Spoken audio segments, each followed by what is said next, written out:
Primrose squatter camp just outside Johannesburg. Here in the 21st century is the struggle against poverty with no electricity or running water. Just a short drive away from the homes of the wealthy, a million miles from the dreams and rhetoric of the rich nations. The G8 summit in Japan came and went like many before. It cost more than $500 million, more than enough to give Primrose in South Africa water and electricity. Critics say all these millions yielded was wishful thinking. This year the spotlight was on Africa. Again the promise was aid and the cancellation of debt. But to understand the problems of Africa, the leaders of the G8 should not be meeting in Japan. Rather, they should be coming here to the poor townships of Johannesburg to better understand how deep the poverty lies. 3 in 4 people who live here in the Primrose squatter camp don't have work. One of them is Johanna Makama. Her newborn twins are sick in a hospital not far away. Johanna hasn't seen them for days because she doesn't have the taxi fare. I woke up on the morning sitting down. Nothing we can do. If you want something, you're gonna maybe go to your relative, right? Because there is no one who's gonna give you eat or food.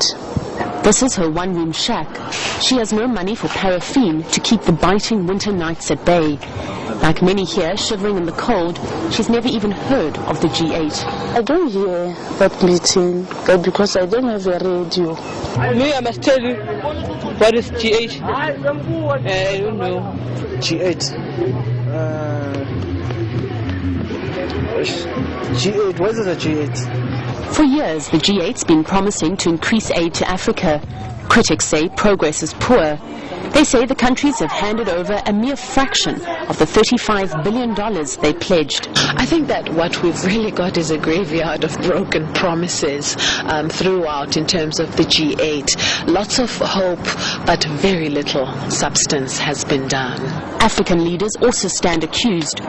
Analysts say the continent's leaders are not doing enough to help their own. The amount of aid invested in Africa already, mainly from G8 countries, not necessarily under the auspices of the G8, is already 5 to 6 times greater than the Marshall Plan investments in Europe at the end of the Second World War. So the level of aid in Africa is probably there. The environment to invest it effectively in order to create something out of it, a lasting legacy, is arguably not there. This year again, the G8 members said they'll double aid to Africa by 2010. The leaders also created new so-called accountability methods to check rich nations fulfill their promises. As one of the G8 states, Russia has a role. There is potential for Russia to emerge again, because we do need a bipolar, multipolar world. The unipolar world that we're experiencing now is not sustainable for the world. And I think that if Russia can arise and create a new relationship with Africa based on the historical relationship it has had with Africa, like China, I think that it is likely to have a much better relationship than Africa does right now with America or the United Kingdom. But all the words and promises in the world are little comfort for people like Johanna Makama. I'm crying every day. No one can help you. And she's right. Maybe the G8 won't be able to help her soon, but it does promise a better future for the people of Africa. These promises may ring hollow in the midst of a cold Primrose winter, but as the people here will tell you, hope is better than nothing at all. Paula Slier, RT, Primrose refugee camp outside Johannesburg.